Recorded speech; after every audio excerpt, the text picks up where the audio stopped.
Welcome back to the classroom, everyone. Before we boot up today's lesson, please make sure to smash that like button, subscribe to the channel, and follow the account so you never miss an update on our A-plus masterclass. Over my 16 years in IT and teaching, I've seen just about every way a piece of hardware can fail. Today we are opening the Hardware Diagnostic Playbook to isolate core component failures across motherboards, RAM, CPUs, and power supplies for CompTIA A-plus Objective 5.1. Let's get to work. Before we touch a single screwdriver, we have to establish the troubleshooting mindset. CompTIA expects you to follow a strict six-step methodology.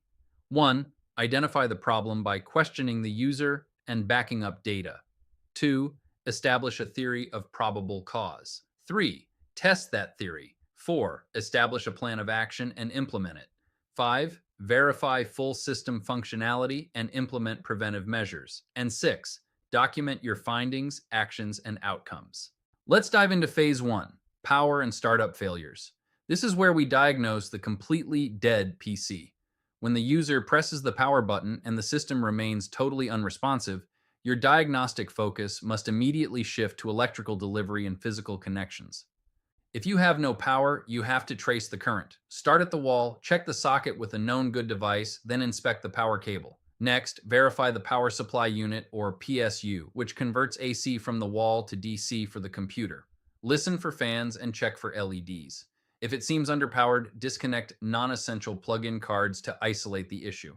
And a massive safety warning: never open a PSU cover. They hold lethal charges and are not user serviceable. What if the screen is blank, but you hear fans spinning? First, check the display. Verify the monitor has power, is on the correct input source, and the cables are seated. If the display is fine, you likely have a system failure where the power on self-test, or POST, is failing to execute. Ask the user what changed, reseat adapter cards, and check for backwards storage cables that might be halting the POST. Phase 2 covers the boot sequence and firmware. This is the failing to start PC. The power is stable, but the system cannot successfully initialize its core hardware, or it fails to maintain its accurate baseline configurations. If the PC cannot display a visual error on the screen, it will literally talk to you using post beeps generated by the system firmware. One short beep means a normal post. A continuous beep usually indicates a memory or RAM issue. One long and 2 or 3 short beeps point to a video adapter error, and 3 long beeps often mean a keyboard issue like a stuck key. A very specific firmware symptom is an inaccurate system, date, and time. This disrupts network authentication and breaks scheduled tasks. The culprit is almost always a dying real-time clock, or RTC battery. It tracks time when the PC is off and is usually powered by a CR2232 lithium coin cell battery on the motherboard. Swap it out with an identical battery, and you're good to go. Moving to phase 3, we look at stability and crash issues. This is the unreliable PC. The system boots and loads the operating system just fine, but it crashes unexpectedly. Your job here is to isolate software corruption from actual faulty hardware components. When a catastrophic failure happens, the OS throws a proprietary crash screen. In Windows, this is the blue screen of death, or BSOD, indicating memory faults, bad hardware, or corrupted OS files. Always scan the QR code or search the hex value.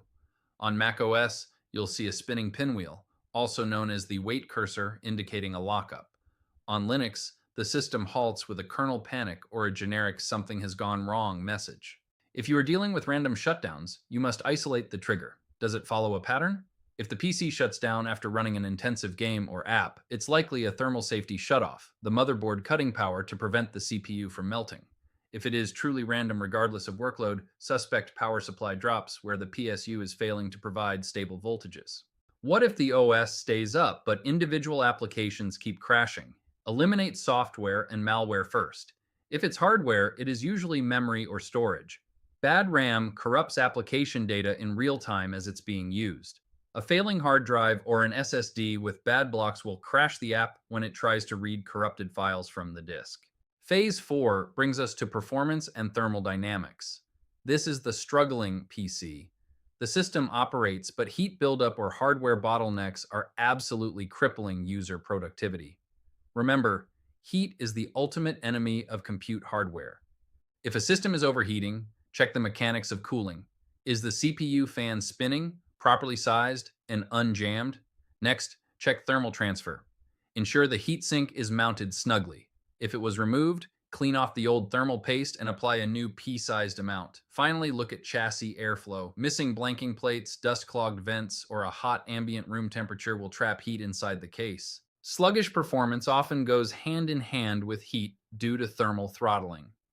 To protect itself from burning up, a hot CPU will intentionally tank its own performance to generate less heat. Also, watch out for hardware misconfigurations. A user might have installed mismatched RAM, forcing the motherboard to drop from high-speed dual-channel mode down to single-channel.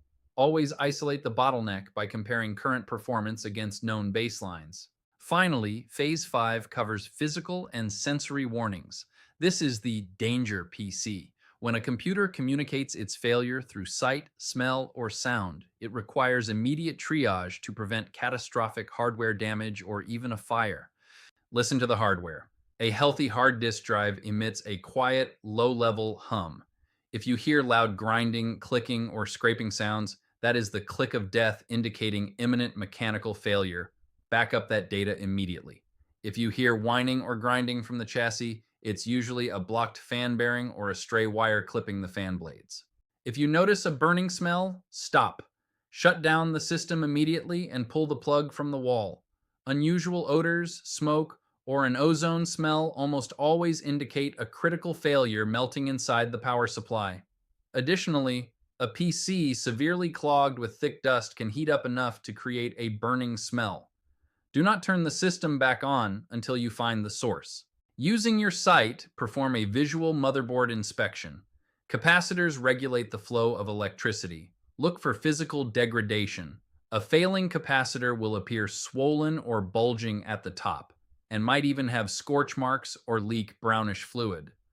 Blown capacitors cause unpredictable crashes or total motherboard failure. Once you find and fix the hardware, you finish with the methodology. Step 5 is verify.